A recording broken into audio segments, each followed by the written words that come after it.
اہم خبر ہے وزیر اعلیٰ پنجاب مریم نواز کی زیر صدارت خصوصی اجلاس لاہور ڈیولپمنٹ پروجیکٹ پر پیش رفت کا جائزہ لیا گیا۔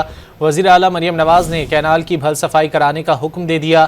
مستقبل کی ضروریات کو مد نظر رکھ کر سیوریج سسٹم بنانے کی ہدایت بھی کر دی۔ مزید جانیں گے ڈان نیوز کے نمائندے عدنان شیخ سے۔ عدنان، کیا تفصیلات ہیں اجلاس کی؟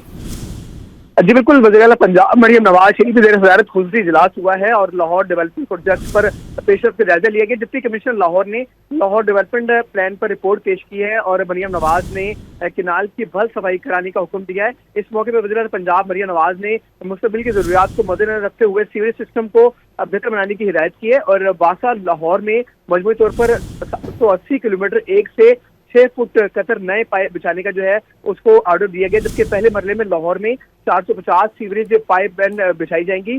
Lahore development management information system کے ذریعے کانٹریکٹ کا آغاز نیسپاک انسپیکٹر ایپ کے ذریعے جو ہے وہ پروجیکٹ کی لانچنگ کی جائے گی اور اس موقع پر جو ہے انہیں بریفنگ جو ہے دی گئی ہے مریم نواز کو اور ان کو یہ بتایا گیا ہے کہ ہم نے صوبے کو جو ہے کس طریقے سے جو ہے وہ ڈیولپمنٹ کر کے اس کی بہتری کرنی ہے اور اس موقع پر جو ہے وہ تعمیرات کے حوالے سے ڈیولپمنٹ پلان میں فراہمی اور نکاسی آپ کا نظام، رابطہ سڑکوں اور پختہ گلیوں کی تعمیر سمیت دیگر اہم معاملات پر بریفنگ دی گئی ہے۔